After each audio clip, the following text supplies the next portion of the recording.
चिराग पासवान के बाद हम यानी हिंदुस्तानी अवाम मोर्चा के राष्ट्रीय अध्यक्ष संतोष सुमन ने भी कह दिया कि भाई साहब हम लोग 243 सीटों पे चुनाव लड़ने की तैयारी कर रहे हैं और इसकी तैयारी बड़ी खास तरीके से चल भी रही है। हमने हर एक विधानसभा पे अपना प्रभारी भी नियुक्त कर लिया है। अब ये जो दावा किया गया है इससे क्या एनडीए में समस्या उत्पन्न हो सकती है और आखिरकार ये दावा संतोष सुमन के द्वारा क्यों किया जा रहा है इसके बारे में भी बताएंगे आपको। साथ ही साथ चिराग पासवान ने जिस तरीके से ऐलान किया था उसका क्या एनडीए पे इंपैक्ट पड़ा इसके बारे में भी आपको जानकारी देंगे। लेकिन उससे पहले मेरा परिचय जान लीजिए। मेरा नाम है रजत और आप जनता जंक्शन देख रहे हैं। आरा में जाके चिराग पासवान ने भी यही कहा था कि बिहार विधानसभा में हर एक सीट से जो है यानी 243 सीटों से चिराग पासवान चुनाव लड़ने वाले हैं। इसमें इन्होंने दो तरीके से अपने बातों को रख दिया। एक बात कहा और इसके मायने दो निकल गए। पहला मायने निकला कि चिराग पासवान अपने उम्मीदवार उतारेंगे। दूसरा मायने ये निकला कि वो एनडीए के साथ हैं और हर एक एनडीए के उम्मीदवार में वो अपने आप को देखेंगे। मतलब सांप भी मर जाए और लाठी भी ना टूटे वो वाला गेम जो है वहां पे चिराग पासवान ने खेल दिया। और अब देखिए संतोष सुमन जो कि हिंदुस्तानी अवाम मोर्चा के राष्ट्रीय अध्यक्ष हैं और जीतन राम मांझी जिस हम को बनाए थे उसके राष्ट्रीय अध्यक्ष हैं। जीतन राम मांझी के बेटे हैं, बिहार में अभी मंत्री हैं और इन्होंने दावा किया कि भाई साहब हम लोग 243 सीटों पे जो है वो चुनाव की तैयारी कर रहे हैं और इस साल अपने पार्टी को राजकीय पार्टी का दर्जा दिलवा ही देना है। इसके लिए चाहे जो कुछ भी करना पड़े हम लोग करेंगे। हमारे संरक्षक ने ये कहा था कि भाई साहब हमारी पार्टी को जो है वो राजकीय पार्टी बनाना है और इस सपना को हम पूरा करेंगे।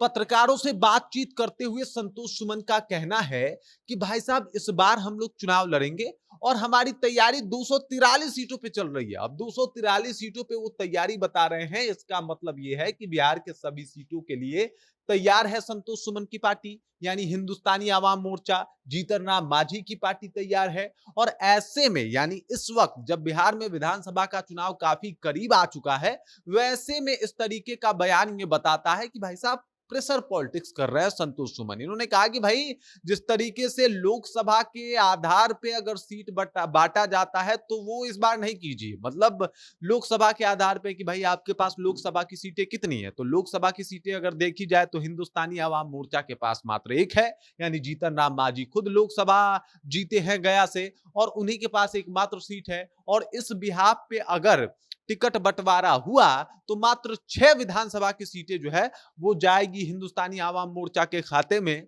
और इसी को लेकर संतोष सुमन ने कहा है कि इसके आधार पे नहीं होगा, अब इसके आधार पे होगा कि किसके पास कितना जनाधार है, किसके पास कैसा वोट बैंक है और उस हिसाब से आप सीट बंटवारा जो है वो कीजिए। मतलब लगभग 20 सीटों पे चुनाव लड़ने का जो प्लान है वो बना रहे हैं संतोष मांझी या यूं कहे संतोष सुमन। उनका मानना है कि 20 सीटों पे चुनाव लड़ेंगे तभी जाके उनका सपना साकार होगा। अब आते हैं कि राजकीय दर्जा क्या होता है किसी पार्टी का। तो आपको बता दूं कि इसके 3 टर्म होते हैं। तीनों में से कोई भी एक टर्म अगर पूरा हो जाए तो राजकीय पार्टी का दर्जा मिल जाता है। पहला टर्म होता है कि आपके पास 3 सांसद होने चाहिए। दूसरा टर्म होता है कि आपके पास 6% से अधिक चुनाव जो हो उसमें जितनी भी वोटिंग हो उसमें 6% से अधिक जो है आपके पास वोट होना चाहिए। और तीसरा टर्म यह है कि आपके पास 7 विधायक होने चाहिए। अब ये 7 विधायक जीतने के लिए ज्यादा से ज्यादा सीटों पे चुनाव लड़ना पड़ेगा।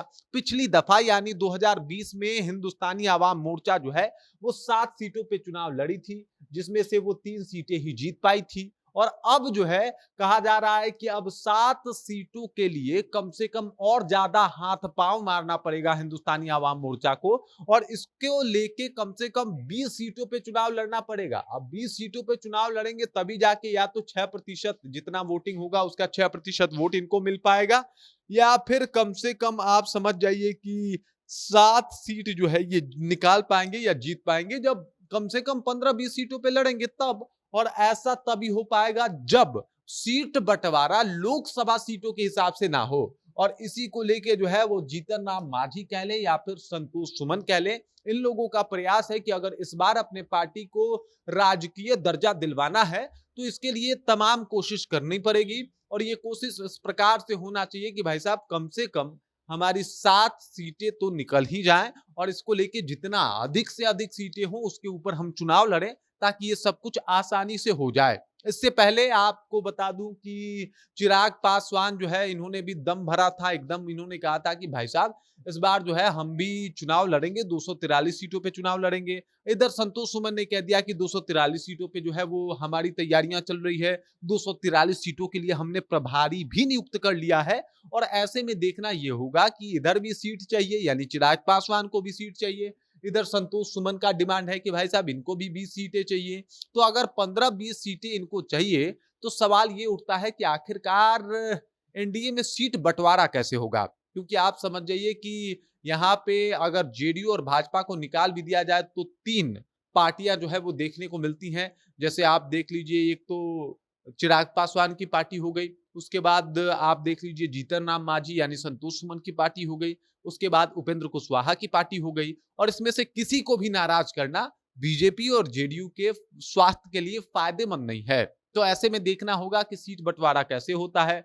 अगर आप इनको 15-20 दे देंगे, 20 सीटें अगर इनको मिलेगी तो कम से कम 12 से 14 सीटें उपेंद्र कुशवाहा को और कम से कम 40 से 45 सीटें जो है वो कहीं ना कहीं चिराग पासवान को देने ही होंगे।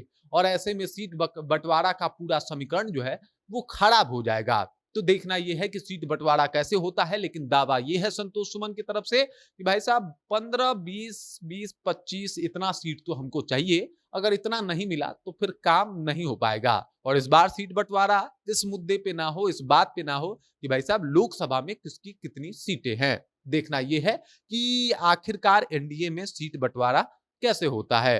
बाकी इस खबर, इस जानकारी को लेकर आप क्या सोचते हैं, आपके जहन में क्या कुछ चल रहा है, और संतोष सुमन जिस हिसाब से सीट बंटवारा चाहते हैं उसको लेके आप क्या सोचते हैं, कृपया कमेंट कीजिए और अपना विचार जो हम तक पहुंचा दीजिए। बाकी आप देख रहे हैं जनता जंक्शन और मेरा नाम रजत है।